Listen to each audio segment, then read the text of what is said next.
بسم الله الرحمن الرحيم dhamaantiin waa salaamantiin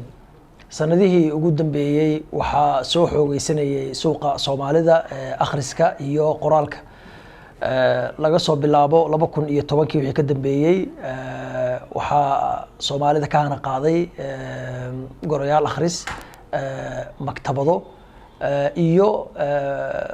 waxa kale oo soo baxay dad qorayaal ah oo luqada duwan wax ku qora tayada ay doonayaan lahaadaan taa waxay keentay inuu dhismaan wacyi aqooneedka oo qofka Soomaaliga ah uu maanta noqday in badan oo kamid ah ama inta aan xog aan ka hayo qof lagu tilmaami karo inuu yahay akhriste inuu qofka akhriste wanaagsan noqdo waxa kale laakiin inay bulshada Soomaaliyeed si siyaabaha kamid ay noqoto bulsho wax akhrida arinta maanta rabo inaan ka sheego waxa weeye waxa igu soo badanayay maalmihii u dambeeyay in la weydiisto in la akhriyo karo buugta aan qoro ee PDF ka lagu helo waxa jira copyright ama malakiya fikriya qofka adduunku waa wax la isku ganaaxo la isku ciqaabo aan la ogolayno qawaaniin iyo shuruuc laga dajiyay in qofka waxa uu asagu qoro amar la'aantiisa la akhristo ama la faafiyo ama la gato laakiin waxaad moodaa in Soomaalidu aan soo bislaanayno oo hadda aan soo gaarayno heer aan qofkii Soomaaliga isweydiinayo waxaan aad akhriyayso ku soo gaaray ma yahay wax sax ah oo qofkii qoray laga haysto ogolaansho dhammaan buugtayda saddexda buug labada Carabiga midka Soomaaliga ee ku jira electronic ama PDF ahaan loo heli karo aniga ayaa faafiyay ogolaanshayga lagu faafiyay way jiraan dad gada oo intay PDF ka heleen si gada $1 $2 wax la mid ah siiya dhammaan qof kasta oo buugta aan qoro af Carabiga ama Soomaaliga ay PDF ku soo gaaraan wuu idman yahay wuu akhriyi karaa wuxuu haystaa xorriyad kaamil ah waxaan filayaa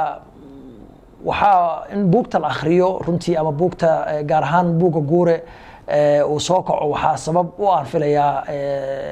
damaca qaawan ee xabashida maadaama uu yahay buug si fiican